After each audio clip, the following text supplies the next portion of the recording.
Welcome, everyone, to the Notre Dame Forum on Global Citizenship for Human Development.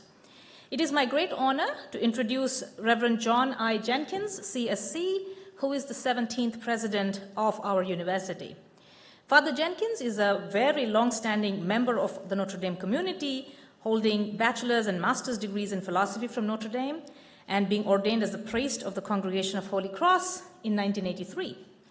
After earning a Master of Divinity and Licentiate in Sacred Theology from the Jesuit School of Theology and a Doctorate of Philosophy from Oxford University, Father Jenkins joined Notre Dame's philosophy faculty in 1990 and has won numerous teaching awards in his role as a faculty member. Father Jenkins has served as university president since 2005. His vision is for Notre Dame to be the Catholic research university for our time. An institution that engages in scholarship of the first rank while maintaining its distinctive Catholic character and excellence in undergraduate education. Understanding that globalization in its many facets, in markets and business, international politics, culture, and migration will shape the future, Father Jenkins has emphasized Notre Dame's international outlook in many ways. Two prominent examples are the establishment of the Notre Dame Initiative for Global Development in 2012 and the founding of the Keough School of Global Affairs in 2014, which is the university's first new school in almost a century. We look to Father Jenkins' continued leadership to maximize Notre Dame's global impact in teaching and learning, research and discovery, and in service to humanity. Father Jenkins.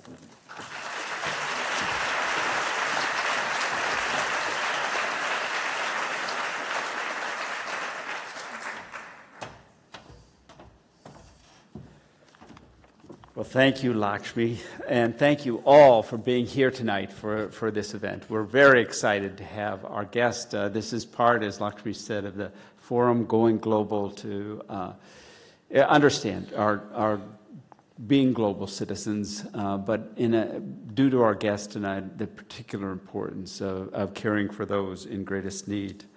And so it's my true pleasure to introduce Professor Mohammed Yunus, who is a native of Bangladesh.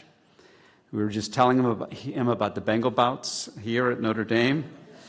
He was educated at Dhaka University and Vanderbilt University before he returned to Bangladesh to serve as head of the economics department at Chittagong University.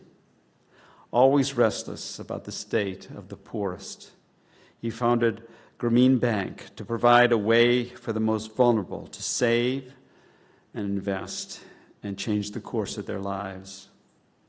In 2006, Professor Yunus was recognized for his work with the Nobel Peace Prize.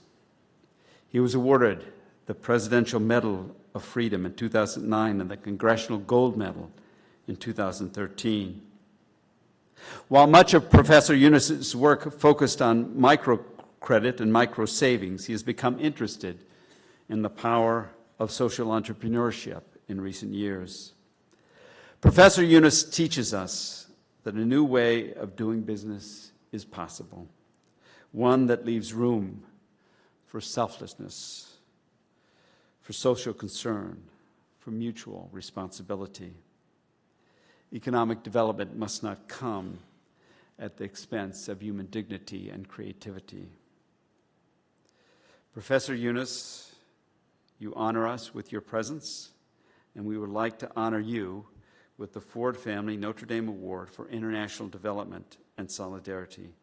And I would now like to invite my friend and brother in Holy Cross, Father Bob Dowd, Associate Professor of Political Science and Director of the Ford Program in Human Development, Studies and Solidarity, to present the award. Bob.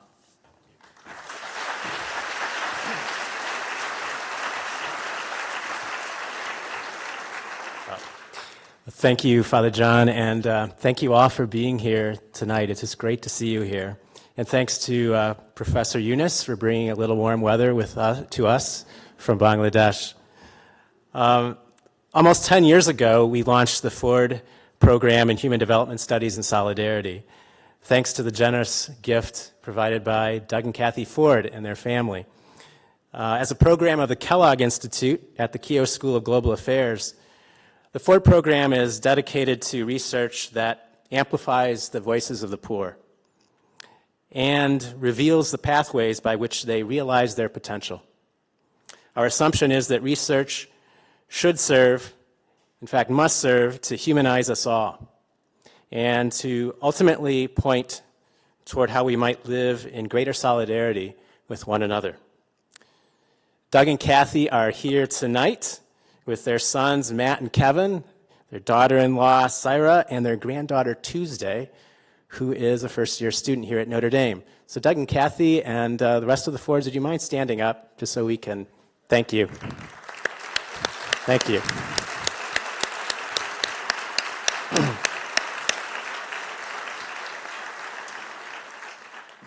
The Ford program bestows the Ford Family Notre Dame Award on individuals or organizations that make substantial contributions to promoting human development, whether through research, practice, public service, or philanthropy. Of course, this year we're honored to bestow the award on Muhammad Yunus. Professor Yunus, we know that you have no need of awards. I hear you have plenty.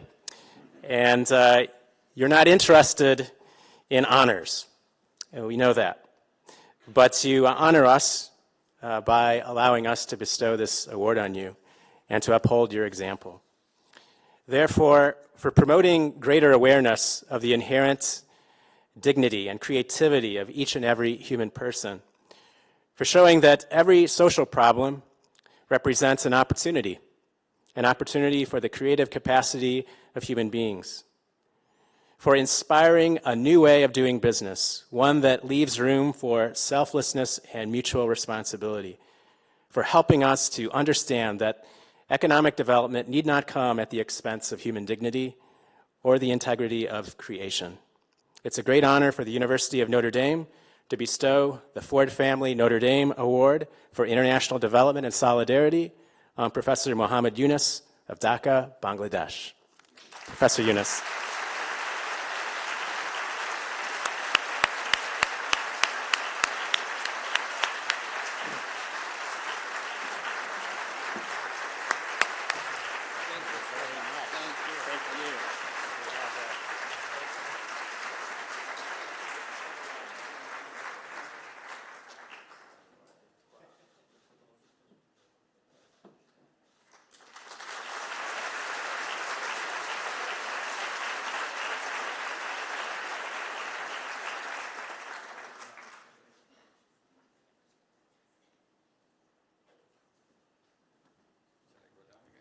Why don't you just stay right here? Yeah. Sorry. I'll go down. Sorry, I gave the award and then I've taken it back, so we'll keep it safe for you for a little while. And at this point, I'd like to turn the program over to Ray Offenheiser, Director of the Notre Dame Initiative for Global Development in the Keough School of Global Affairs.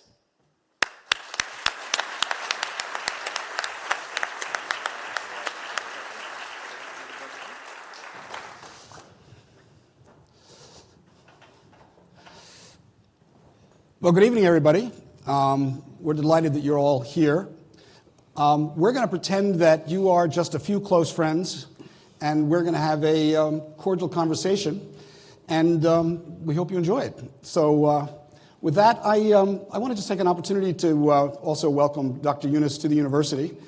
This is his first time here, but he's not unfamiliar with Notre Dame, because in the heart of Dhaka, the capital of Bangladesh, is Notre Dame College and now Notre Dame University, and he has a long association with the Holy Cross Fathers that have been in residence in Bangladesh for many, many, many decades, and you find them all over the country and playing an extraordinarily important role in the country.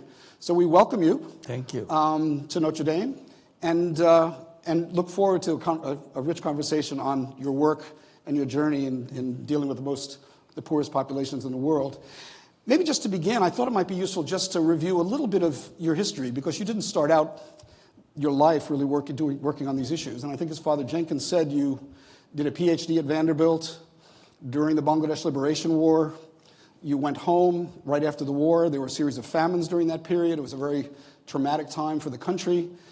You ended up ultimately at Chittagong University as the chair of the economics department, where you actually started doing some experiments with some of the poor communities around the university. trying to actually see what you might be able to do to, using your economic skills, to actually advantage those populations. And I think it might be really interesting for people to hear, how did you move from being a traditional academic, like many of the people in the room here, to the work that you've ultimately been doing for the last number of years on behalf of these poor populations in your country and now globally, really? Well, thank you. The circumstances that you described was awful. We were kind of going through euphoria that we became an independent country, and now we can do things in our own way, and we change everything. But actual situation went down. All the dreams started turning into nightmares. And I came back from the States in the middle of 1972. At the end of 1971, Bangladesh became independent. I was teaching in Tennessee State University. I quit and I said, I'm going back. But by 74, we had a terrible famine. You were there at that time. And then I raised the question, what good is economics that I teach? Because it doesn't solve the problem of the people around me. So I was totally disenchanted with the subject that I teach. And I thought these are all make-believe stories. Looks like elegant theories, but it's all make-believe things. In real life, it doesn't make any sense. So I was trying to see if, as a person, I can be of some use to people in the village next door to the campus. Trying to see if I make myself useful to people, at least one person a day kind of situation. I'm not getting a big, ambitious project or something. So among many things I did in villages, I felt happy that I'm useful to some people. I do some little things for them. But something became overriding interest for me because the loan sharking in the village.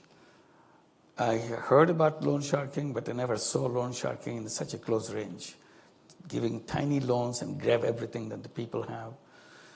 And again, I look at what economics I learned in all the academic life that I've gone through. Not a paragraph about loan sharking in the entire economic subject. Even today, probably they don't have anything. And here I see people suffer from this loan sharking.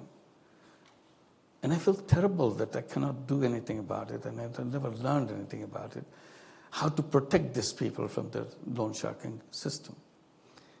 So one idea came to me, why don't I lend money myself? If I lend the money, people will come to me, and whoever comes to me, he will not be victimized by the loan shark because I cut her or him before they got him. I said, this is a good way to do that. So I started lending money out of my own pocket and say, anybody needs money, come to me before you go to the loan sharks. And I had no idea whether people like it or not. And it became very popular. That's where the beginning of lending money to the people came. And gradually it became so big, and ultimately we turned into a bank. We started in 1976. We became a formal bank in 1983. Without knowing anything what banking is, we figured it out in our own way, in a kind of a common sense way to do things so that it will work for people. It's convenient for them, it's convenient for us, mutually doing that thing. That's how the whole thing began. But I think many of us who are familiar with the bank from the moment you received the Nobel Prize, I think it's actually something that people do understand, but I think many people think it's actually, you're still a bank giving small loans to poor people, but actually the bank is much more than that today. It's almost, some people might even characterize it as a holding company with a lot of complexity to it, and because of the variety of enterprises that you've actually launched as a consequence of those early days and the experimentation that went on beyond that. I wonder if you could say a little bit about what the Grameen Bank and the Grameen Enterprises actually looks like today, because I think it will actually surprise a lot of our audience. Well, the Grameen Bank is a bank which lends money to poor people without collateral, the basic feature of that. Everything we do in Grameen Bank is almost the reverse of what conventional banks would do. Conventional banks will go to the rich and serve them. We go to the poor, we serve them. And our basic principle is people should not go to the bank. Bank should go to the people. So we go and serve the people at their doorstep. We have no collateral whatsoever. Conventional banks always ask for collateral and make sure that you have more than what you borrow from the bank. And here we are dealing with the poor people, forget about the collateral. So it's a trust-based banking. This is what we did. And we added many other features into it. Savings is one. We created pension fund. We created insurance program so that we can protect them from the diseases and things like that. And along the way, we created many other companies.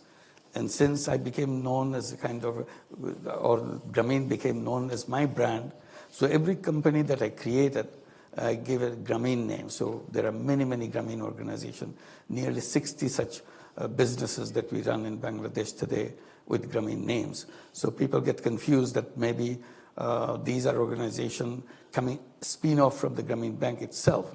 Grameen Bank is another just organization. They are not linked financially or management-wise with each other. Each one is an independent entity. So we have a whole conglomerate of organizations. The reason we created those organizations is also very interesting. Probably we'll come to that discussion. Every time I saw a problem, and there are plenty of problems in Bangladesh, whenever I see a problem, I create a business to solve it. And that's the beginning of each business. If it's healthcare, I create a healthcare business. If it is energy, I create an energy company to solve their problem. If it is education, I create an education company to solve their problem. All this thing is done in a business way so that it becomes sustainable. But one big difference, it's not done to make profit for any individual. It's a business, covers its cost, and the owner of the business can take back the investment money, but nothing more than that. After that, whatever profit is made is plowed back into the business.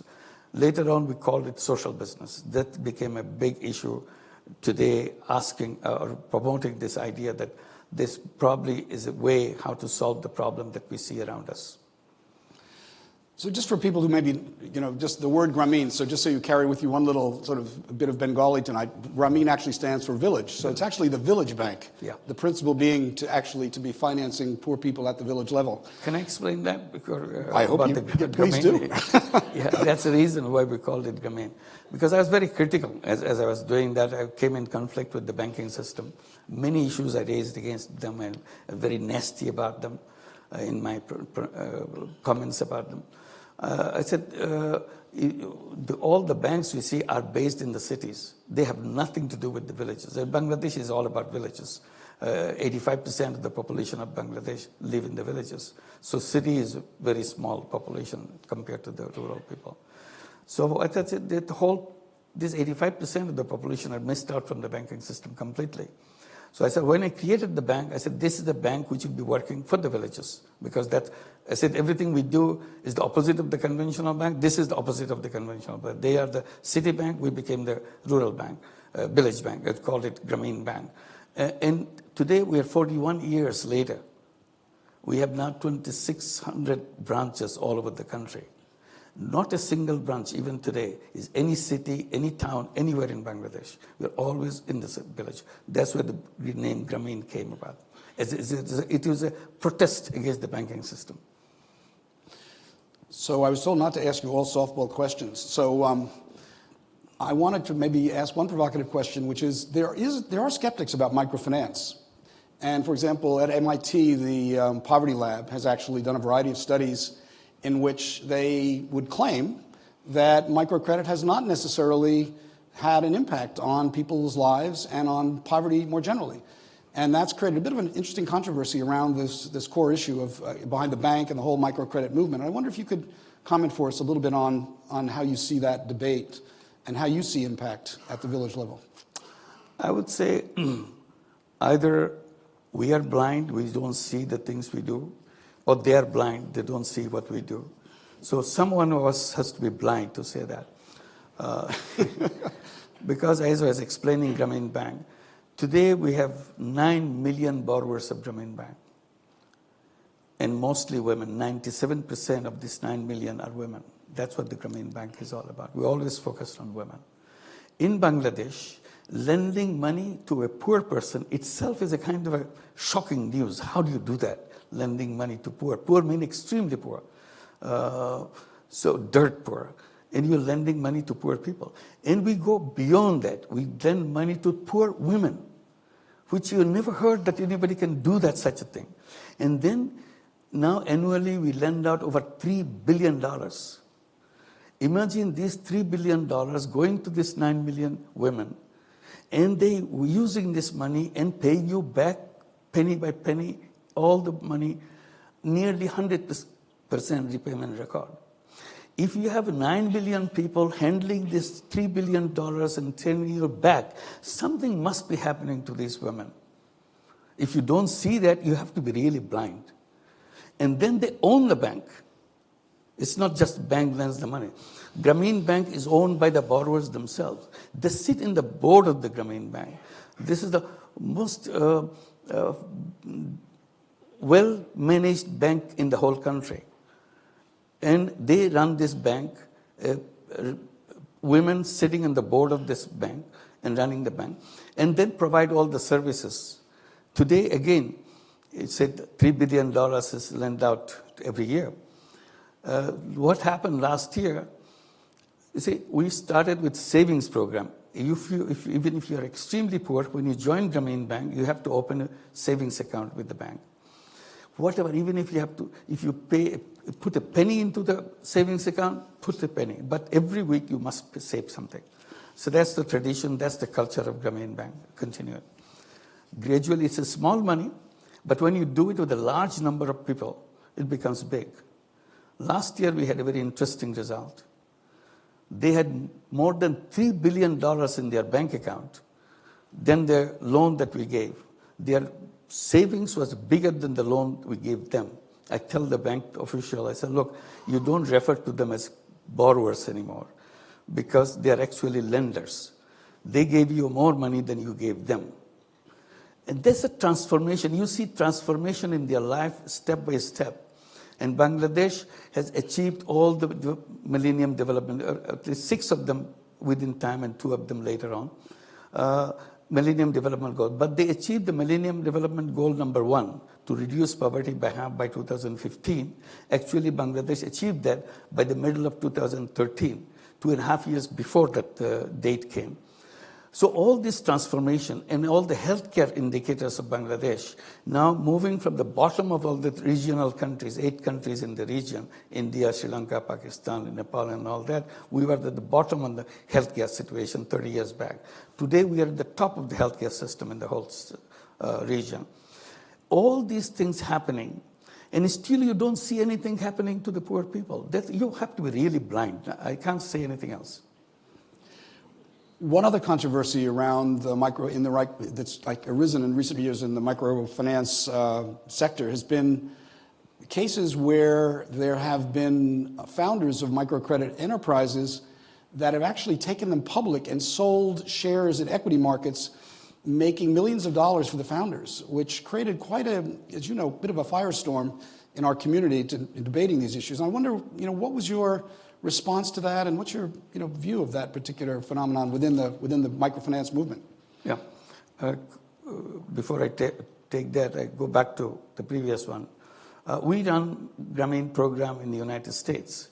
We started in 2008 and with the first branch in New York City called Grameen America.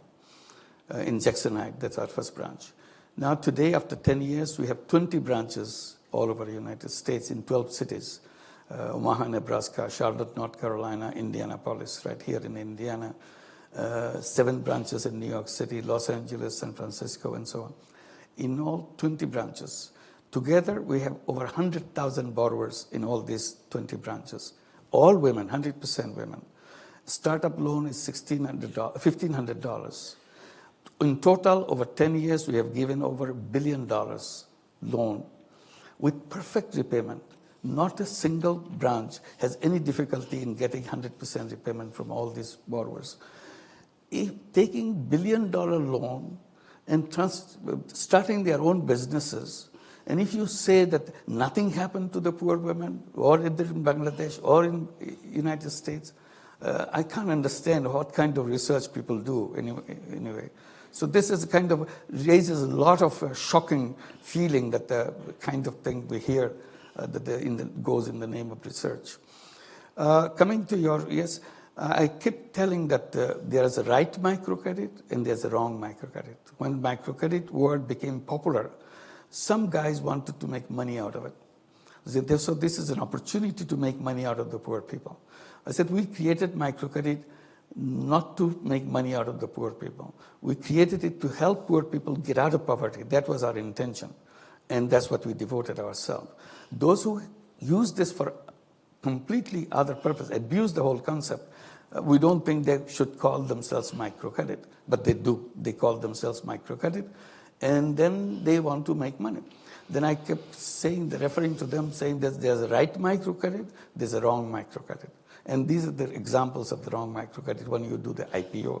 Like Compartamos in Mexico is a famous one. I have been writing op-eds in the New York Times about how bad these people are, saying that these are not microcredit. They're abusing the word microcredit. Same thing happened in India, SKS in Andhra Pradesh. They went for IPO. The IPO is the one that you know right away. Their interest is completely different than the whole thing is. We were fighting the loan sharks. I gave you the story how we began. Our whole thing was to protect people from the loan shark. The unfortunate thing is, what we created, now some people using these tools, using this methodology to turn themselves into loan sharks. So that is the unfortunate part of it. So this is what we mentioned. No way they come anywhere near what we call the right microcredit.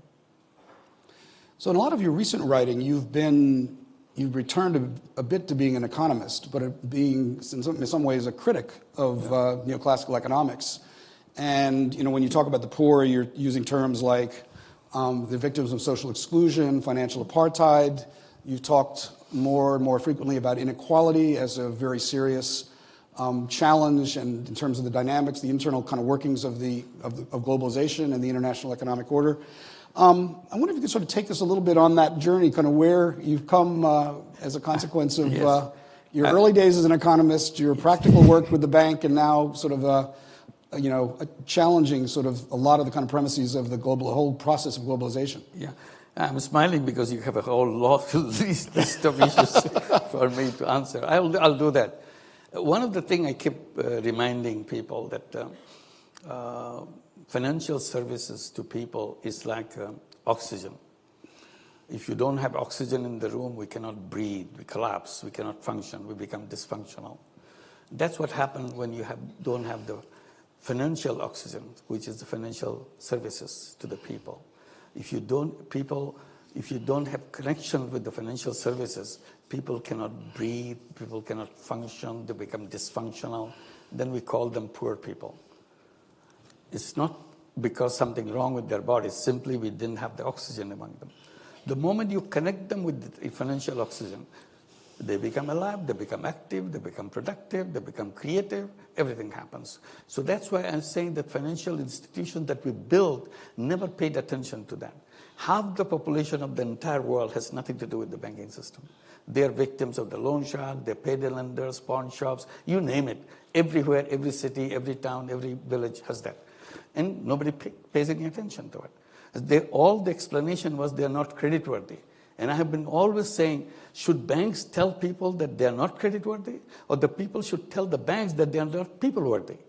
This is the real issue, that you don't know, you're not even interested in doing that. So I become very critical of the way financial system has been designed. I keep saying that poverty is not created by the poor people. Poverty is created by the system that we built. So if you want to overcome poverty, it's not about you go to the poor people, help them. That's not the way to solve poverty. Fix the system. Everybody will come out of poverty by their own. There's nothing wrong with the poor people. I keep saying that poor people are like bonsai tree. You take the seed, best seed of a tallest tree in the forest, put it in a flower pot, let it grow. It grows only this big. It doesn't grow more than that. We call it a bonsai. I said, what's wrong with this tree? Why didn't it grow as big as the other tree? Simple explanation. We only gave it a flower pot. Didn't give the base on which to grow. I said, poor people are bonsai people. There's nothing wrong with their seed. Simply society never gave them the space to grow as big as everybody else. That's the only problem. So we have to fix the system. That's how your system comes in. I said not only financial system is one part of it. The very basis of the theory itself is wrong, because that whole capitalist theory is based on one simple conception or interpretation of human being. A human being is driven by self-interest. I said, no matter what you say about the human being as driven by self-interest, you're not looking at the right human, the real human being. Real human beings are not selfish. Real human being is selfish and selfless. But your theory has completely isolated selfless part of human being, concentrated only on the selfish human being. As a result, we created a selfish world. We see only ourselves. We don't see anybody else. I said, theory has put on a glass on us, and we teachers, we academic institutions kind of help them to build these glasses into their eyes with dollar signs. We see the world with a dollar sign. I said, all I'm saying, why don't we have a bifocal glasses?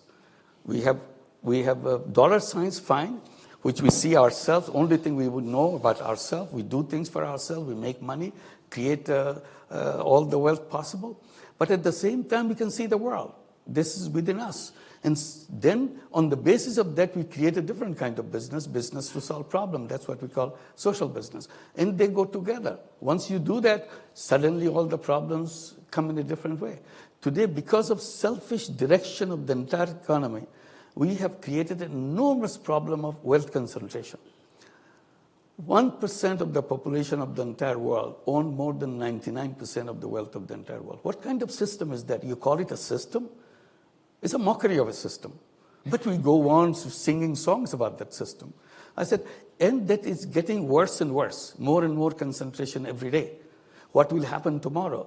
And I keep saying it's a ticking time bomb. It will explode anytime unless we do something about it. All the wealth of the world is just sucked up and set up, and people have no idea. 99% of the people of the population owning 1% of the wealth of the world. What kind of system that we created and we feel so proud of the beautiful system we've built. Is this a beautiful system?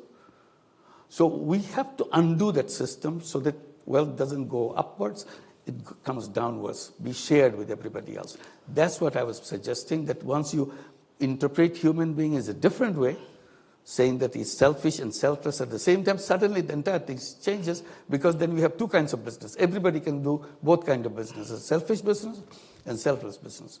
And selfish business, we all know, that's what we do. That's what the stock market is all about. We glued to the stock market returns. Am I making money? Am I getting rich tonight? In the wake up and I'm a big rich person.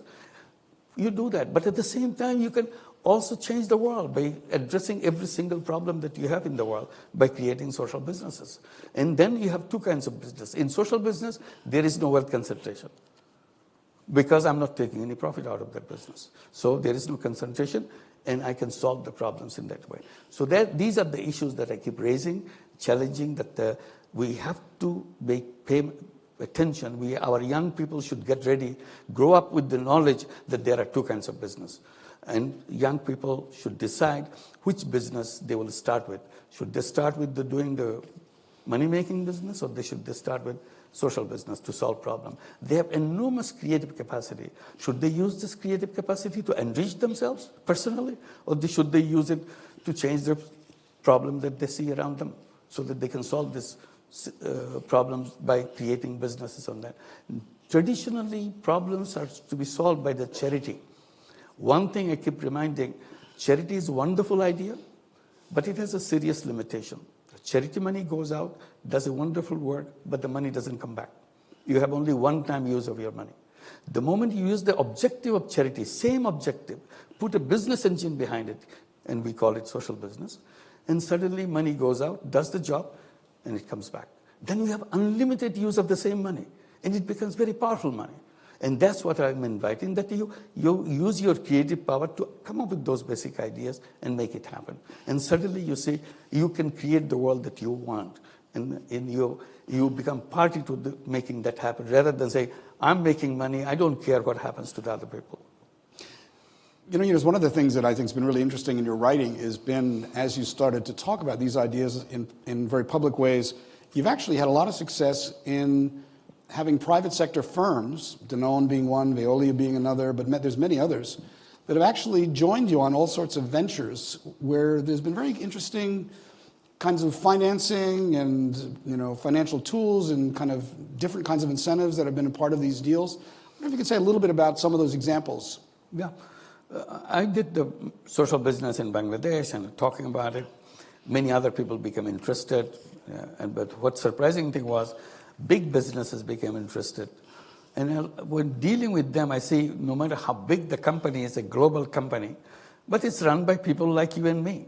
They have the same worries, same problem. They have to answer the same question from their children. What are you doing with your company? Is it helping people, or you're just sucking up money from the people? That's all you do. So they have the same questions. So one of those person who's becoming very interested in our work approached me from Danone. He's the chairman of Danone, Frank Griveau. He said, I want to do social business with you. Tell me how to do that. So that was the beginning, and we created a company in Bangladesh to solve the problem of malnutrition. Every social business has to start with a problem. Whatever problem you find it, design a business to solve that problem. And we chose the problem of malnutrition. The solution was we created the company to produce a special kind of fortified yogurt. We put all the micronutrients which are missing in the children into the yogurt and made it delicious, because Danone knows how to make yogurt delicious. That's the technology they know. So they make it very delicious. Children love it, and make it very cheap, because once you are producing, once you're a social business company, you don't need any frills anymore. You don't want to fool anybody. You want to just give the basic thing and charge the cost, and try to make it as cheap as possible, as low cost as possible in producing things so that poor people can afford to buy it. And that's what we did. And it is spread now. Grameen, Danone, is many other companies. One company particularly is very enthusiastic about it. It's McCain. McCain is a Canadian company. Mm-hmm. I had no idea who they are. So when they approached me, they are following me everywhere. They want to get involved with social business. I was not paying attention to them because I don't know who they are. So I asked them, what do you do? What's your business? The guy felt a little bit humiliated because I don't know about their company. He said, do you like French fry? I said, yes, I like French fry. Next time you eat French fry anywhere in the world, remember, it may be McCain French fry. I said, oh my God, you're big. He said, yes, we are big. 60% of the French fry business we control. And all the French fry you eat, so all the fast food chain anywhere in the world is a McCain French fry. And that's what we do. I said, okay, now let's talk. So we became very good friends, and they were very enthusiastic. First social business we created in Colombia, called it Campo Vivo. And it became very successful social business to solve the problem of extremely poor farm workers. Give them the land so that they can produce their own and sell it in international market. We provided everything to the company. They got so absorbed with this idea, they started this business in France. In France, they buy lots of potato grown in France. And 20% of the potato grown in France are thrown away. It's never used, because the machines which produce a French fry, they need a special kind of shape of the potato. If that shape is not right, it's not efficient potato that gives you lots of French fries. So they don't buy. If they don't buy, farmers can't sell. So 20% is thrown away. Now that they become involved in social business, they suddenly start noticing that why are we throwing this potato out? Why don't we buy them back? So they created a separate company, Bien is a company name, and started buying up all these throwaway potatoes. What do? They make potato soup. For the first time, they realized that potato don't have to be French fry all the time. Potato soup is a good soup. And it became a very famous soup in France right now. And many French chefs came up with a special potato soup recipe for social business potato soup. And then they noticed that 30% of the vegetables grown in all over Europe, 30% of the vegetables, all kinds of vegetables, are thrown away. They are known in the business ugly vegetables, meaning that a cucumber which is fat on one end, thin on another end, nobody buys it from supermarket. In supermarket, everything has to be in military formation. same size, same shape, same color, etc., etc. So any vegetable which is deviated from the standard shape is thrown away, and it's known as ugly vegetable. You never find a crooked banana in a grocery shop because it's thrown away already. It's there, but it's thrown away. So they never realized that this is a waste of food, tremendous amount of food. Then they started, after doing the potato, they started buying all the throwaway vegetables, ugly vegetables. What they do, they chop them up and put in a nice little package, call them ready-to-cook vegetables. Suddenly they became good food. Everybody's buying it. It's cheap and fresh food. And then they started using vegetables into vegetable soup. So now they are very happy. I said, how come you didn't see it all this time? They said, because we are having all the dollar sign glasses on us. We didn't see anything else. Now that you put a bifocal, we see this everything, we see which we never saw. That's the thing, that we never saw those kind of things. It's nothing earth-shattering thing. Any one of us can create a business to take 5 unemployed young people out of unemployment just by creating a business. A self-sustaining business. Only thing I created just to make sure 5 unemployed people can work, have a decent salary for them, same wages for them, and it runs a business, a sustainable business. I get my money back, and then all the profit is plowed back into the business. I can have a 6th employee into that. Anybody can do that, but we don't do that because that's not how we are trained in our schools. We are always told you have to make money, and we are busy making money. We can take 5 welfare people out of welfare anytime we want and give them an exciting life for them by creating social business. If we know how to take 5 welfare people out of welfare, we can do it 5 million welfare people out of welfare. Same thing, like we did the microcredit. We started with 5 or 10, and now it's millions and millions all over the world. So this is the direction we sit. It's all question of what we think, what we are taught in our classes, how our young people are trained to think. And that's what makes the world that we live in. So I want to allow time because we have some students here who want to or have some questions for you. But before maybe we transition, I wonder if you could answer one last question, because I think this audience would be very interested in hearing it. I know that you've had an opportunity to interact with Pope Francis, and he actually invited you to suggest some ideas about what the church could be doing to be more active in addressing global poverty issues. And I know you wrote a lengthy document for him, and he reviewed it carefully, translated it into Italian. It was published in the Vatican newspaper. I wonder if you could just summarize a little bit some of the points that you shared with him. And I know you didn't pull any punches either. So. Yeah, I don't think I should discuss this in public. This is something mutual, and we do that. But I should mention something before we conclude about the young people again. Faced within Grameen Bank. We made sure all the children of Grameen families go to school because their parents never went to school. They're all illiterate. All our borrowers are illiterate. But we wanted to make sure illiteracy stops at the parents' generation. The children do not repeat that. History will stop here. And we really stopped the history for them. So the second generation became active, and we send them to school. We gave them education loan so that they can go to any higher education as high as they can go. Money is not their limitation because Grameen Bank gives them the education loan. So we have lots of young engineers, doctors, graduates, masters, and so on and so forth. Then the problem began. They have no jobs. Bangladesh doesn't have any job. So they keep saying, why did you send us to school? Because we have no job. Then I started challenging them. Why are you looking for a job? Who told you to have a job? Did your book tell you to have a job? Did your teacher tell you to have a job? Forget it. This is an old-fashioned idea. Job is an obsolete idea. Don't even think about a job. They get very puzzled. What do we do? I said, you go every day, every morning you wake up, you repeat to yourself, I'm not a job seeker, I'm a job creator. And think like a job creator. Behave like a job creator. They said, how do we do that? You start a business. How do we start a business? Nobody told us anything to do with the business. We have never learned anything about business. We are only thing learned about books, what the history, geography, etc., etc. Nothing about business. We can't start a business. I said, shame on you, because your mother joined Grameen Bank some 30 years back, started $20 loan, started a business.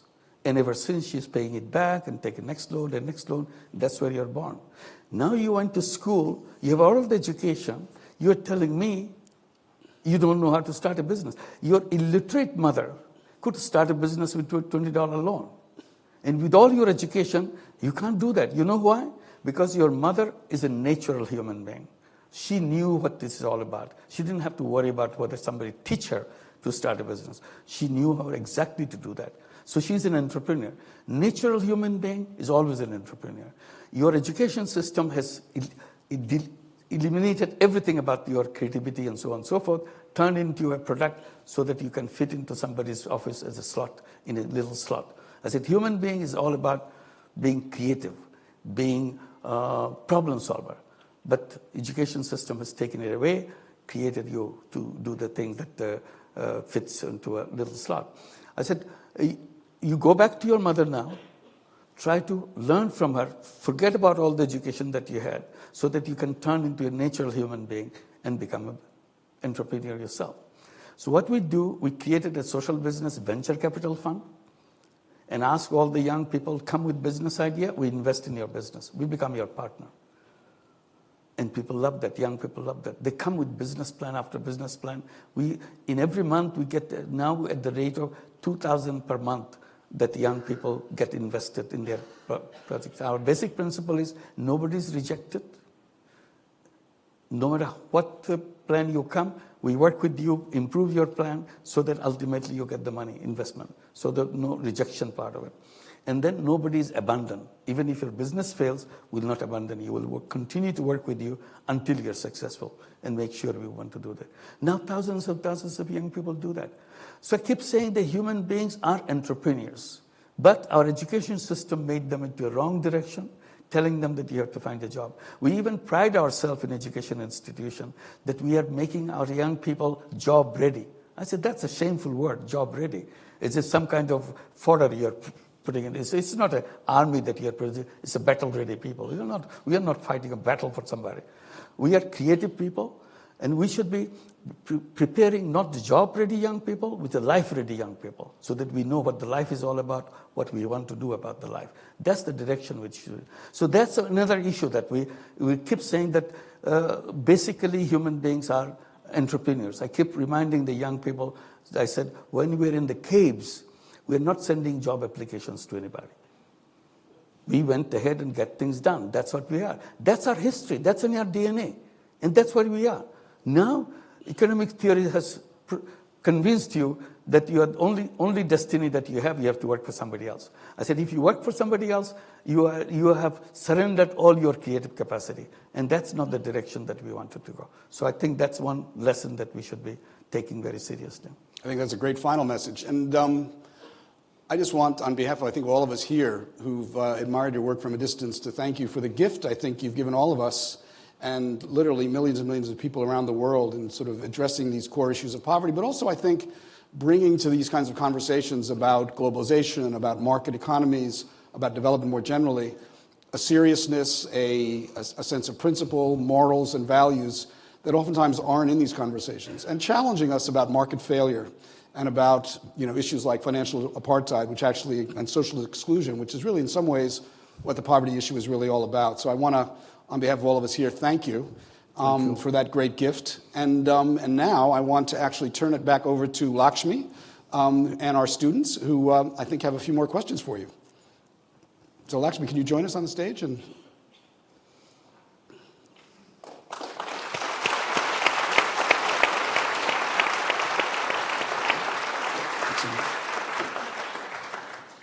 So I would like our students to join us on stage here.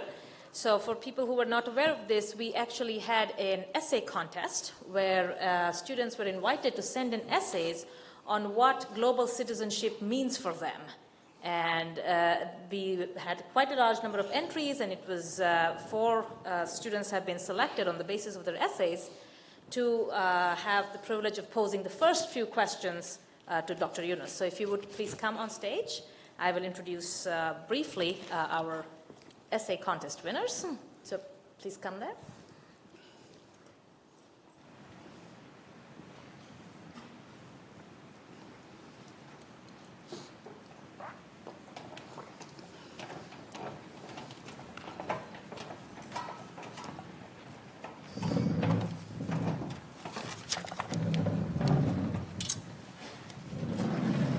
So on the at the very extreme end there, we have Alison O'Neill.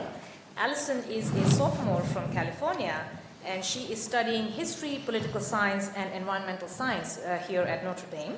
She's passionate about writing and international issues, and she serves as the associate editor of the Scholastic magazine and a tutor at the Center for Social Concerns, among many other activities on campus. Next to her is Pete Freeman. He is a senior studying sociology, gender studies, and international peace studies. He has been researching the social and gender determinants of adolescent sexual health in Ghana, and in fact has also worked extensively with the government of Ghana to measure and evaluate health interventions in that country's central region. Next to Pete, we have Nabila Murad. She is a junior majoring in political science and Arabic with a minor in peace studies.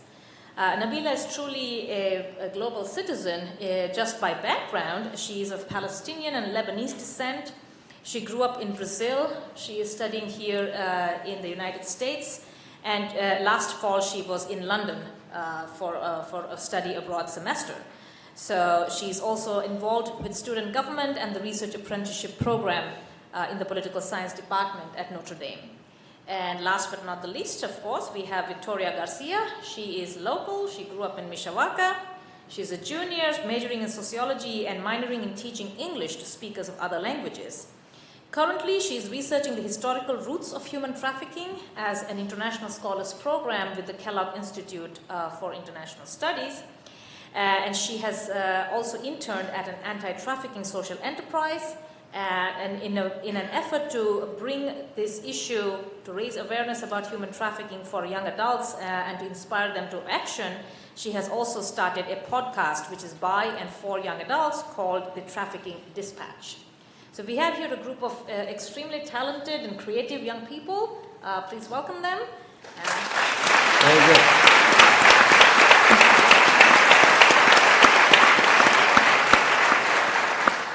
So I'll let Victoria have the first question, and then we'll have a chance for Dr. Yunus to answer, and then we'll go down the line. Thank you again, Dr. Yunus, Thank for being you. here, and congratulations on your award.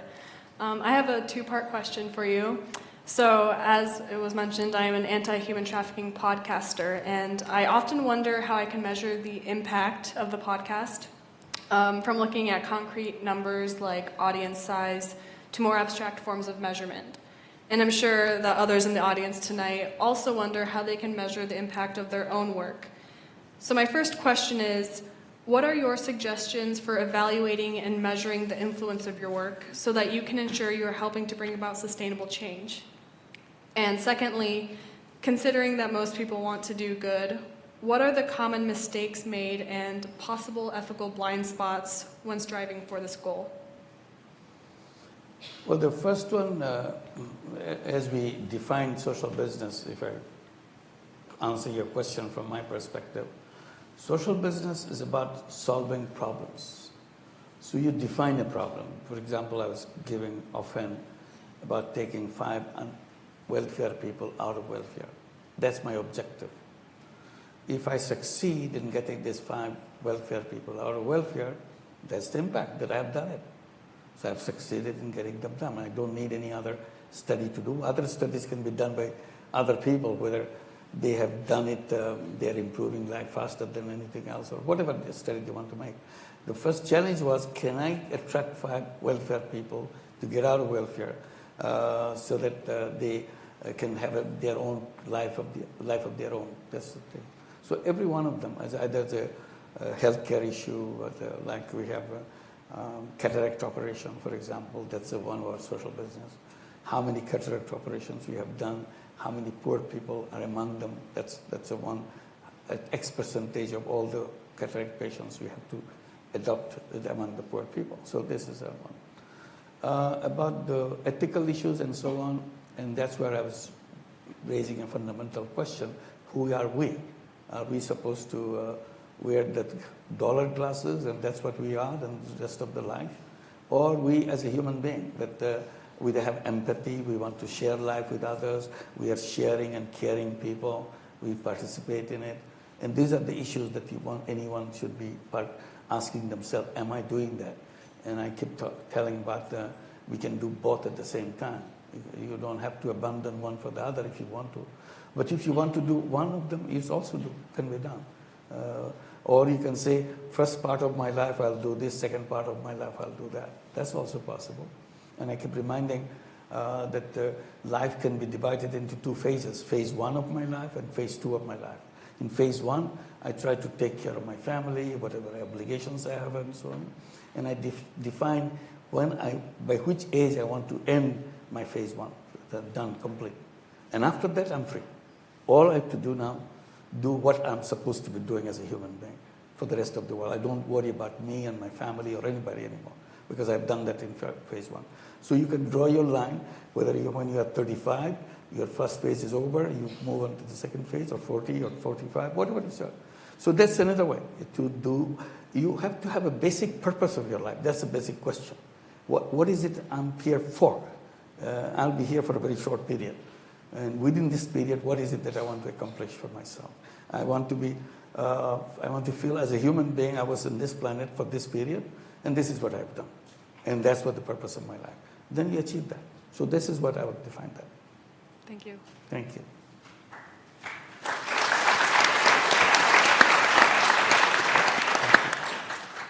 Thank you, Dr. Yunus, for being with us tonight. I come from Brazil, a region that has made international headlines in the past few years for large public scandals and endemic corruption. Between these scandals, high poverty rates, and soaring inequality, it is not surprising that Brazilian society as a whole has developed trust issues with many institutions that are vital in both public and private decision-making. In light of such mistrust, how does one build true change to create a more equitable society? Should these changes strictly come from grassroots movements, a restructuring of top-level institutions, or a combination of both? Very big questions.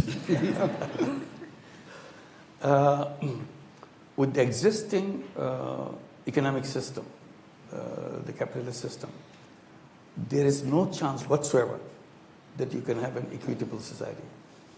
Because as I was explaining, this whole thing is a machine which sucks up wealth and pushes it in the top in the hands of few people. You have heard during the last US presidential election repeatedly 1% of 1/10 of 1% of US population owns more than 50% of the wealth of this nation. So this is this country. And the same thing goes with any country. Brazil is probably worse and so on. Wealth is concentrated in absolutely few hands. If you look at globally, maybe half a dozen countries. Half a dozen countries own more than 99% of the wealth of the entire world. So the rest of the countries have to share this remaining 1% of the wealth. And it's not because these are criminal people, they're monsters. No, they're very good people. We know them. Like Oxfam report says, 8 people in the whole world today own more wealth than the bottom 50% of the population of the world today. This is Oxfam report. And we know all these 8 people. We would like to take selfie with them. They're nice people, good people. So it's not the fault of these people. It's a system, the way it works, and they become, as we discussed, they become more wealthy. This is the direction. So there's no chance, no way you can do that. So you have to go back to see what kind of system it would be so that we can share wealth mutually. It's not something naturally running away from me. I work hard, but I don't get anything. That's not it. And about the trust, the entire system that we built, as I was explaining Grameen Bank when Ray was asking a question, is based on trust. In the Grameen Bank, the whole bank, which gives $3 billion a year as a loan, giving out and getting it back with interest, and runs the whole bank and makes it profit. Profit goes back to the borrowers because they are the shareholders of the bank. There is no lawyer in the bank. We are the only bank in the whole world which is lawyer-free because it's based on trust. And people get worried. You give $3 billion, no lawyer? I said, no lawyer. Why are you worried about it? Because if they don't pay, I said, they have been paying for 41 years. Why should I worry about it at this time? So this is the kind of thing. We create a system which is taking people away from something which is more concrete rather than papers and things. So trust completely disappeared. And then you have the corruption, what now Brazil is going through. Many countries, Brazil is just in the news right now. There's enormous amount of corruption. Corruption which is visible corruption, invisible corruption. In the name of business, you corrupt. In the name of banking, you take money away from it. Many other ways you do that. So this is the kind of thing. So we have to find out, as a young people, this is your challenge now, to design a world where you don't have to go through the same system that we have gone through. So that's the challenge that we have. And I keep saying that we have to make sure that we come to a stage where we can say goodbye to this civilization that we are passing through, greed-based civilization. And from greed-based civilization, we create a new civilization. Civilization is based on empathy and fellow feeling and friendship and so on. It's possible. It's not just a pipe dream. It's a question of if I believe in it, you believe in it, it will happen. It's not just the politicians will make it happen. Not the government will keep it happen. We individuals make it happen because we believe in it and make it happen. So that's the direction we have to find. Thank you.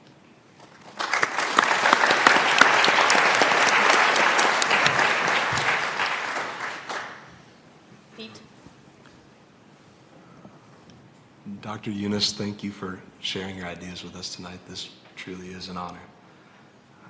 In my 4 years, almost 4 years of listening, observing, and working in family health in Cape Coast, Ghana, I've experienced firsthand many mother entrepreneurs applying for microcredit. And I'd like to ask you a two-part question about challenges facing microlending. First, I've watched borrowers practice consumption smoothing insofar as applying for loans, maybe under the auspices of starting a business, but then spending that capital on large expenditures, maybe funerals or weddings. How has Grameen approached screening and evaluating borrowers to minimize this type of spending, which is inevitably tied to indebtedness? And second, 94% of Grameen is owned by its borrowers. So how has Grameen balanced its borrower-owned ethos with maintaining borrower accountability and maintaining Grameen's organizational structure? Yeah. Well, it's very detailed steps that we have. The whole Grameen system works on 5 women get together, form a group, and they become the core of our all activities. Because when one of the person among the 5 wants to take a loan, she doesn't come to the bank. She goes to her group. She explains why she needs the money, how much money she needs, to the rest of the 4 friends she has in the group. Because they have to approve her loan. If they don't approve, the bank will not give you a penny. So you have to convince them that this is a good idea and the money she is asking is not something beyond her capacity and so on and so forth. Once they agree, then they pass it on to a bigger group called Center, which is about 50 or 60 women get together, which have a weekly meeting every week together. So they have to approve that too, endorse that, yes, we approve that. Then bank gives the money. So responsibility has been distributed in a way, it's not just, I take the money, I pay you back, I do it, whatever I want. It's not like that. So you remain responsible to your community, what you're doing with the money and so on, so that they do that. Through their own activities, in the very early years, we developed something called 16 decisions. This is about their life, what they want to do with their life and so on. It's a very elaborate system, how they develop that. This is their decision, not bank's decision. This is known as 16 decision. Like we should send our children to school, make sure they stay in school. This is their decision. We shall not take any dowry at the time of the marriage of our sons. We shall not give any dowry at the time of the marriage of our daughters. Dowry is such a curse in Bangladesh. It destroys all the poor families. Because if you have to marry off your daughter, you have to sell everything to give dowry to the prospective husband and their families. And we have discussed with them days and days on to see why do we have to practice that. This is not part of any religion. So you don't have to worry about God will be unhappy with you. There's nothing about it. Where did it come from? Just practice. You do it because you think it's a social obligation. The social obligation is what I want and you want. That's our social obligation. Not what somebody else is doing it. That's not our social obligation. So we figure out what's our obligation. I said the very simple thing that we discussed with them. If we don't take dowry at the time of the marriage of our sons, we don't have to give dowry at the time of the marriage of our daughters. When I'm a mother of a daughter, I'm a mother of a son. When I want to get a bride for my son, I want biggest money possible from the other side. I get very greedy. But the moment I have to worry about my daughter, I'm in all tears. I don't know how to find the money. I said, we created the problem ourselves. As a mother, if I don't take, I don't have to give. So as a community, if we don't take, we don't give. That's all. And that gradually Grameen Bank became dowry-free community. You don't take dowry because this is our custom now. So this is how you built it inside. It's not something coming from outside. You go to the 16 decisions. Many of them just health-related issues. Like we grow vegetable all year round and make sure our children eat vegetables. This came because one of the problems, Ray may remember it well, at those days in the 70s, night blindness. It's a common disease in every poor family. Children cannot see at night because they have night blindness. I discussed with the professionals that what is this problem? They said this is vitamin A deficiency. If you give them vitamin A, they will be okay, they will be seeing, their eyes will be all right. Or if they eat vegetables have lots of vitamin A, they'll be okay. So I took the vegetable option and started selling vegetable seeds so that they can grow vegetables. And gradually our seed business started growing. It became very popular. People started eating vegetables and feeding vegetables. As our seed business, as we grow bigger and bigger, Grameen Bank, our seed business become bigger and bigger too, because we are selling vegetable seeds to borrowers and also the non-borrowers in the villages. And by the time, at one time we became the largest vegetable seed seller in the whole country, because it's such a popular business, we hate it, it's a social business. And by that time, night blindness disappeared from the whole country. Possible. So it's a question of how you address those things. You don't wait for somebody. Government has to do it. Yes, of course, we'll pressure the government. But that doesn't mean we'll sit there and watch government fail. We citizens are more creative than the government. And that's what we're all about. So all these responsibilities that we talk about, so it has to be built in. Built in not by imposition, by discussion, by making that clear. It's a common thing that you go anywhere in Bangladesh, you find one Grameen Bank borrower. You ask, do you know 16 decision? She says, yes. Tell me this decision number 14. She said, this is decision number 14. So it became part of her life. We even challenged them, because they cannot read and write, you remember that. Memorizing all these 16 decisions for them is not easy, because there's nothing written on paper. So you have to listen to somebody, and you have to remember by listening to other people. And to test them, that whether you remember all those 16 decisions, one of the tests we will say, okay, you can tell me 1 through 16. Can you do it 16 through 1? Then she goes 16, decision number 16 is this, decision number 15 is this, 15 goes, blah, blah, blah, blah. Give me decision number 9. Immediately, decision number 9 is this. It becomes part of her thinking process, because she's a literate person. She cannot handle many things, but she can handle it. So she organizes her life accordingly, because this decision came from their discussion, not our discussion. And we only simply popularize them, because this is the decision you took, and this is it. So this is how it can be done. It's not something that you wait for somebody else to do it. We do it ourselves. Thank you. Yeah. Alison?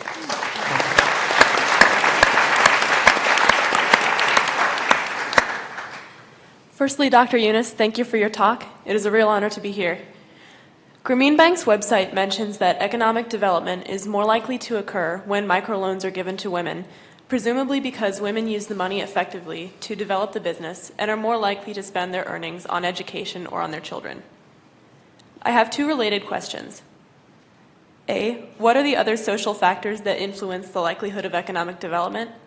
And B, is economic development through microfinance more likely to occur among some populations and not others?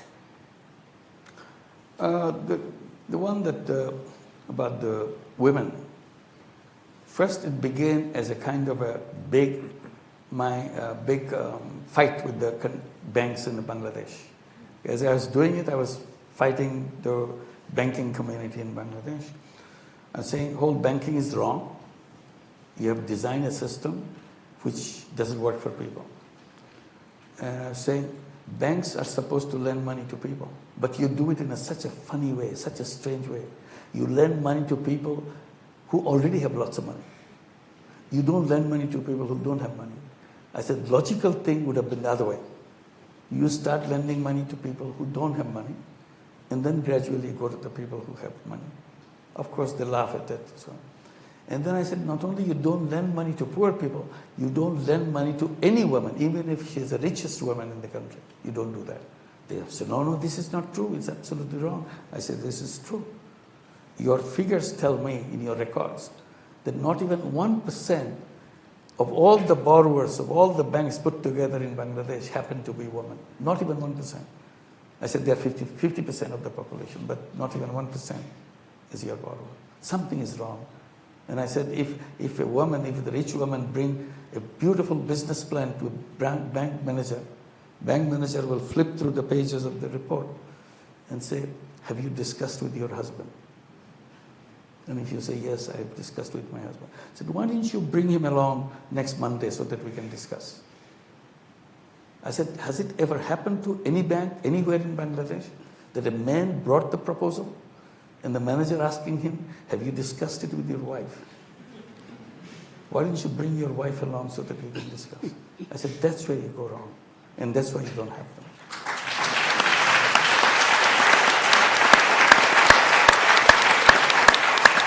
So we focused, we said, when I began, I wanted to make sure half the borrowers in my program must be women. It was an uphill task. Women said, don't give it to me. I don't know how to use the money. I'm afraid of money. I never touched money in my life. I'm afraid of money. Give it to my husband. So this is the usual thing. My students who were working with me to talk to the women, they said, why are we forcing them? I said, no, we are not forcing them. I said, always remember when she says, I never touched money in my life, I'm afraid of money, and all these answers. You remember, this is not her voice. This is the voice of the history which created her. History has created layers of fear around her ever since she was born. The fact that she was born as a woman is the biggest crime she has ever committed. Because her family hates it that she is a girl, not a boy. They're expecting a boy, you turned out to be a girl, they're totally disappointed. And you grew up as a rejected person. You grew up as a non-existent person. So now you're going to give the money and they're going to grab the money? No way. Said we have to go back again and again, peel off the layers and layers of fears they have. Someday, one woman out of desperation may say, yes, I'll try that, let me try. And if she tries, if she's successful, then her neighbors will become very curious and very jealous. And some of them say, maybe I should try too. And that will be the snowball effect. It took us 6 years to come to that 50-50 level. Then we saw money going to the family through women brought so much more benefit to the family than the same amount of money going to the family through men. So we started asking questions, why are we giving 50% to men? Because it's so much better to give it to women, because it's so much better for the family. So we changed the rule. We said, let's focus on women. And ever since, we continued to grow more and more with the women. And at 97%, we deliberately stopped. We said, leave some men. Otherwise, we could do 100%. When we came to USA, it's all 100% women. We didn't bother with men. This is still all the 100,000 borrowers we have right now, every one of them is women. We didn't mess around with men. So this is how it works. It's a continuity of that kind of thing. They have showed their relation. What was the second part of the question you had? Is economic development through microfinance more likely to occur among some populations and not others? All human beings are the same, absolutely same. 98% of all human beings on the planet is about similarity. Only 2% probably, if it is dissimilarity in shapes, colors, and all of those things. But we blow up the differences, 2% differences, as if they are the identity of human being. That's not what it is. We are the same people. That's why when we came to USA, we sent somebody from Bangladesh to start the branch in USA. He said, I don't know anything about USA. I said, well, I'm sending you to USA not because you're expert in USA. We're sending you because you're expert in Grameen Bank. And you do exactly what you do in the village of Bangladesh, in the inner city of New York City. Don't listen to anybody. This is the most important instruction for you. They will give you so many instructions. No, you can't do it. This is America, you can't do this. Don't listen to anybody. You do exactly what you do in Bangladesh, and don't compromise with any rule, any procedure that we follow. And he did exactly that. And now we do the same thing everywhere. And people were enormously happy. They were telling me right from the beginning, you cannot do group in the United States. Group, 5 women get together. It's impossible. They enjoy it now. Everywhere you go, they will not like to leave their group. No matter you give money or not, I'm a part of my group. I have friends today. I never had any friends. Today I have friends. We can talk to each other. We share our life with each other and so on. We enjoy it so much. So the similarity of you, it's amazed when you visit, it's not far, it's just in Indianapolis, right here. It's amazing thing, something that we do in the villages of Bangladesh with illiterate women. We do it exactly the same thing here, and people enjoy the same thing. So no other way you can explain the similarity among all human beings, how they react, how the excitement and the questions, all the way they react, exactly the same. So I don't see any differences. Thank you. Thank you.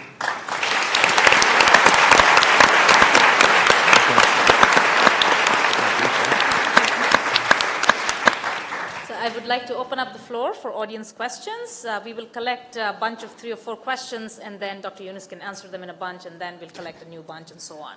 You have to remember the question. If you want to come forward, the bunch will come. They'll get the next question. Okay. Yeah. There is a microphone here for audience members.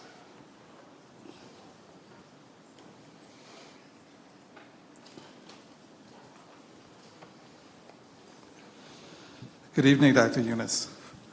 Oh, okay. Thank you for joining us.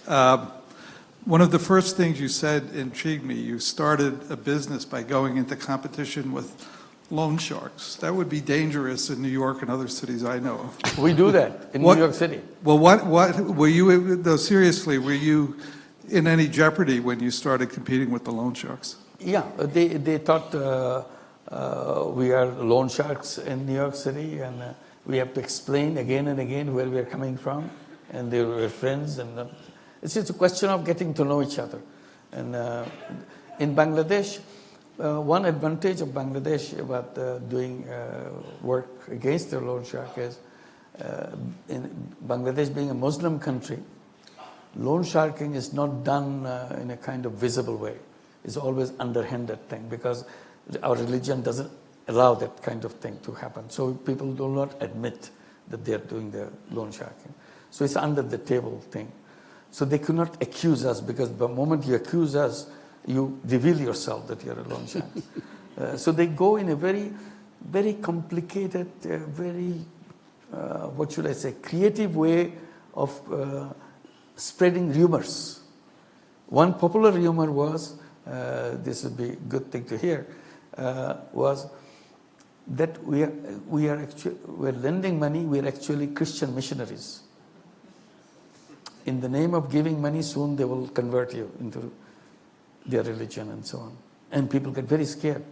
Oh my God, I would rather starve and die rather than be converted to another religion. So we have to go repeatedly that that's not true. This is what you want, and this is, we are the same family, we are the same people. No, then they say, oh, they are appointed by them. They're agents. They're using the local people with the same religion so that they can make it easy and so on. So we have to struggle for that, so overcome that. So it's a rumor war that we have to face, a lot of it. And then we have the religious problems. Being Muslim had created another problem. They started spreading the rumor that if you give loans to women, then the religion is destroyed by the woman, because now she's handling money, she'll be showing up in the marketplace and so on. Islam doesn't allow that. Islam should keep you at home, etc., kind of explanation. So we have to struggle with those kind of things, that this is nothing in conflict with Islam. We had to come up with the way that people understand what we are doing. We said, look, if you want to be a good Muslim, you have to follow the footsteps of the Prophet. And everybody understands that, yes, there's no question about that. So I said, remember, when Prophet was a young person, his first job he took is under a woman, a businesswoman. So if you want to be a good Muslim, you have to find a businesswoman to work.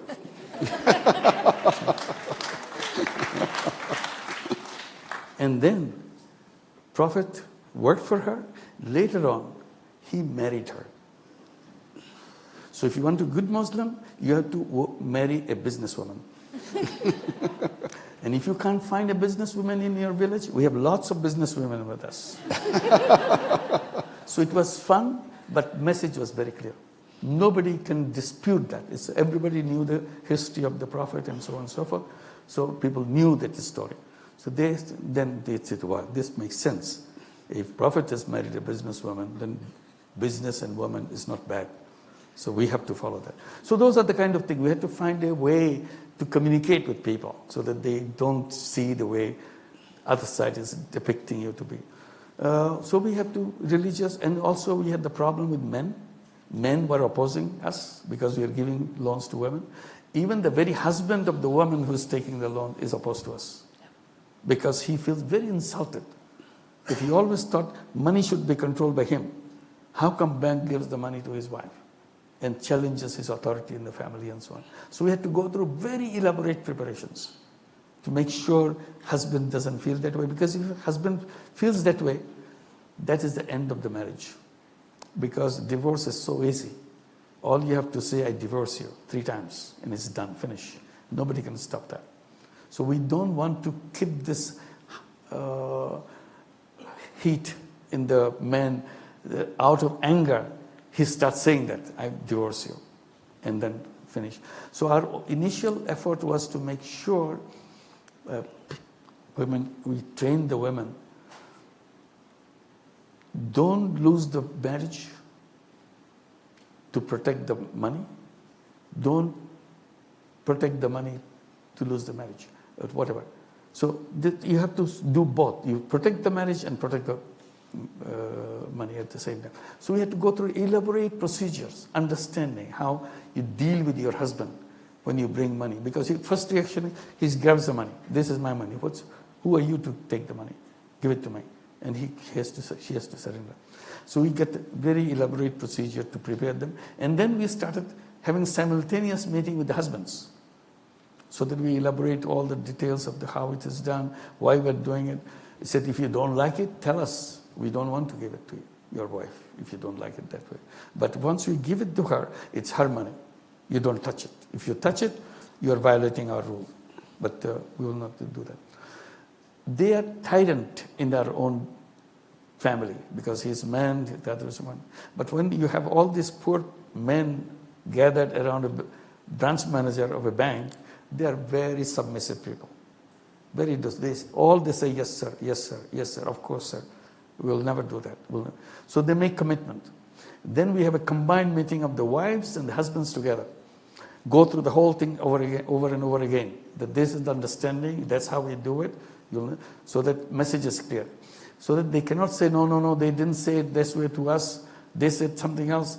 So that everybody hears the same message, same thing, and we follow. Still, the first year is a very difficult year. So we have to keep very close eyes on them to make sure nothing. Once the first year is done, we have overcome the problem. Now husband becomes supportive because he sees the income is coming up and the family condition is improving. He becomes a supporter of the whole thing rather than opposing him. Yeah. Thank you. Other questions? There's one over here, I think.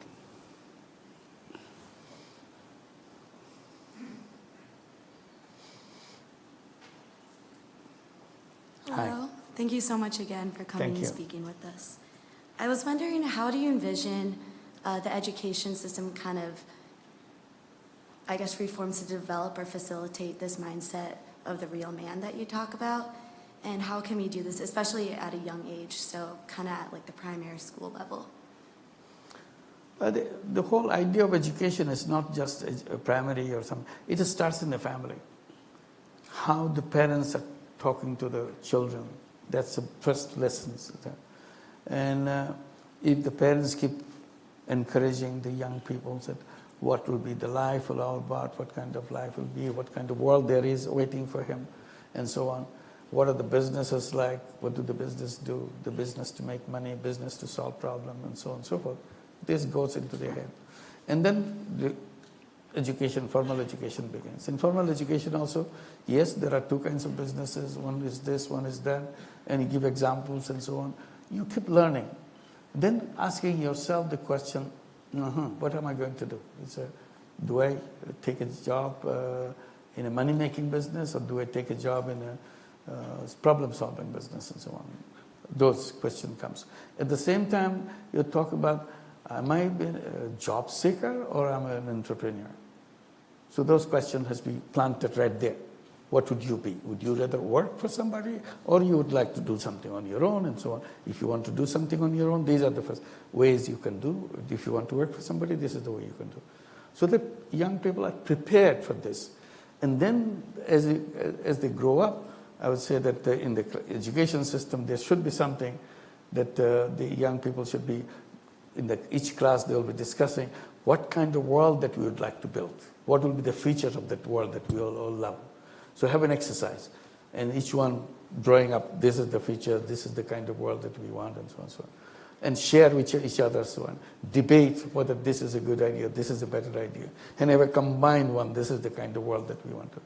The fact that we do that in class after class, just because we exercise that, our politics will be different, our attitude will be different, because we know what kind of world we want.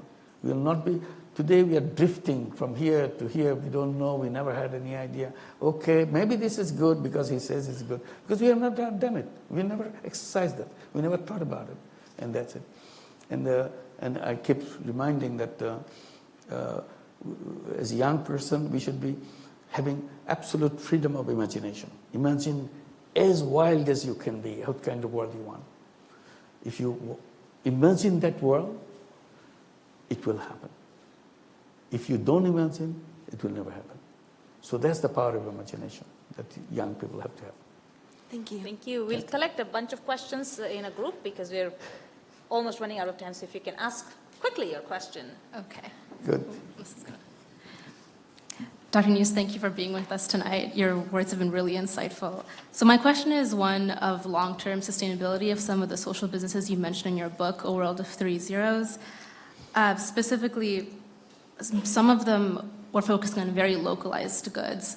One, for instance, in Indonesia, where wives of fishermen would produce a very popular fish-based Indonesian snack, and another in Bangladesh, where telephone ladies would provide phone services. That specific service is no longer needed, as a lot of, in that region, cell phone use has become more prominent. So my question is, what do social businesses do once a problem is solved or moves past the point of needing a social business to support it? In other words, is every social business able to expand continuously, or are there production limits or market limits to that? We'll collect some more questions. Thank you, Dr. Yunus. My question is to do with looking at the extractive industry and where it fits in with your message of the 3 zeros. So it does fit the first two of the three requirements of what a social business need to do. Obviously, a social business has to be fixing a problem. The extractive industry is one that can create jobs, can get rid of poverty. But for someone like me who comes from a community that is resource-rich, we also feel that we need our chance to use our resources to help the people around us.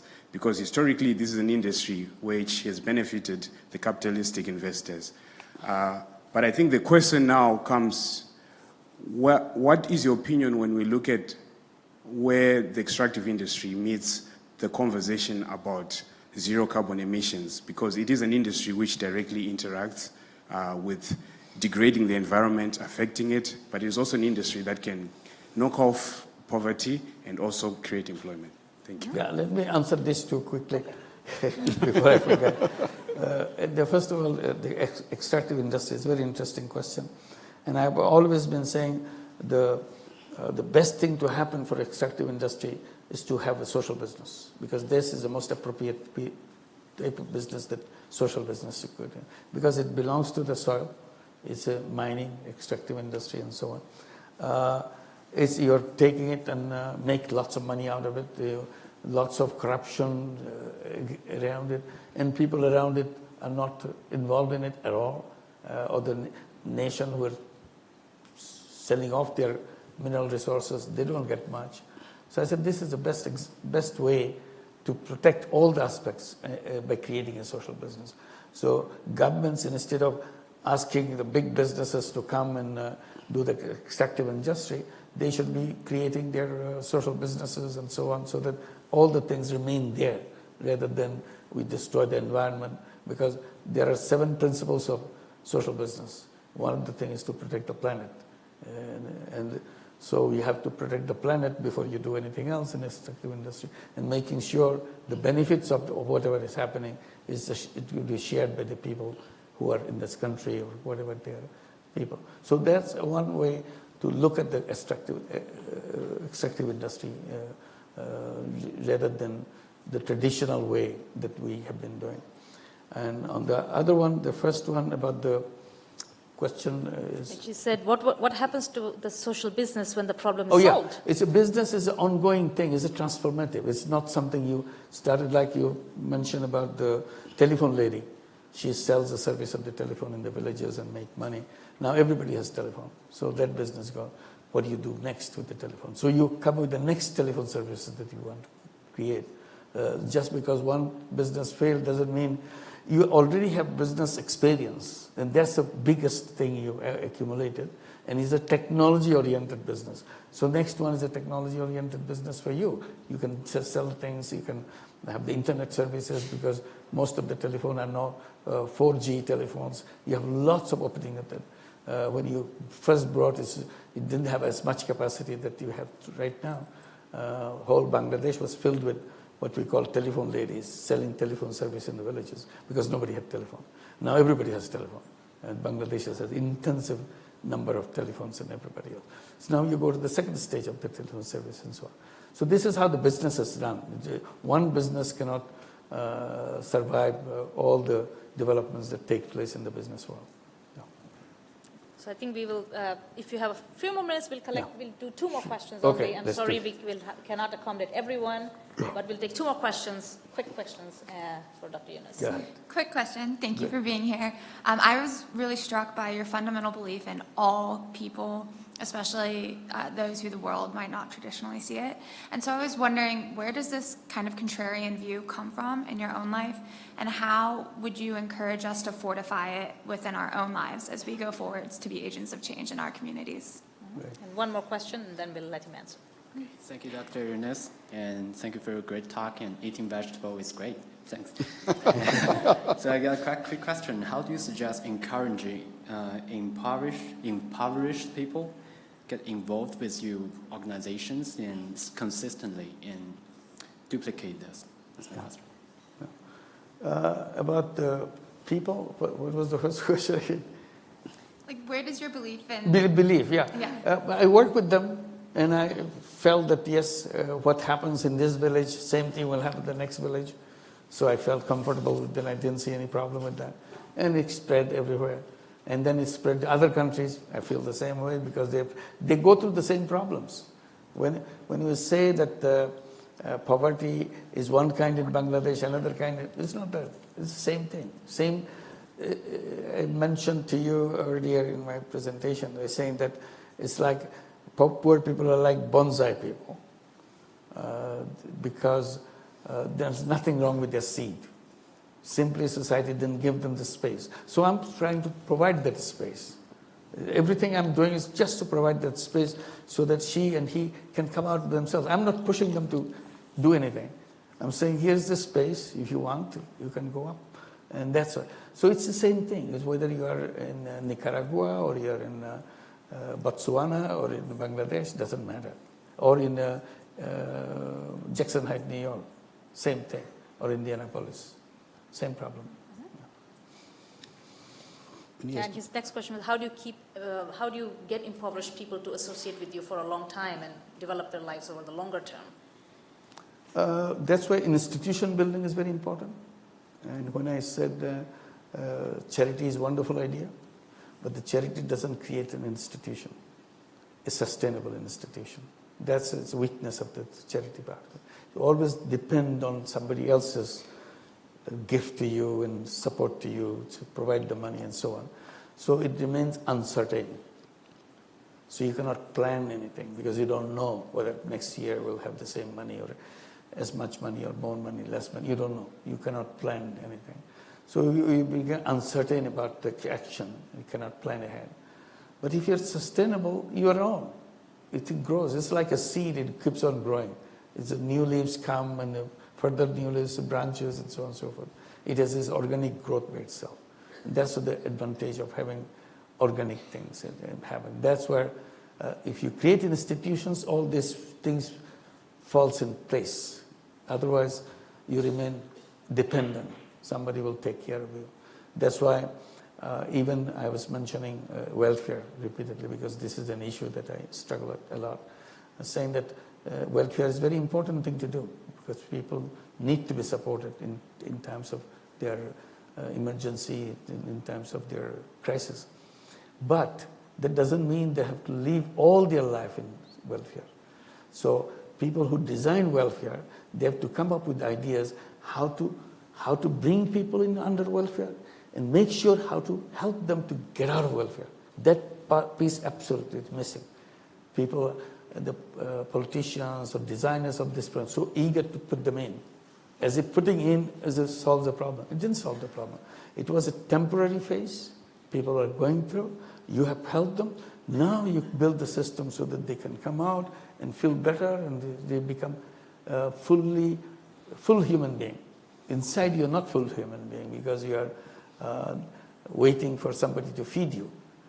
Being fed by somebody else is not being a full human being. Human being, as I said, is a creative being.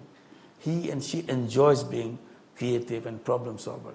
You have taken away the fundamental right of being human being by putting in their welfare. So find ways how to get them out. And that's what the work will do. Thank you. Thank you so much. I would really...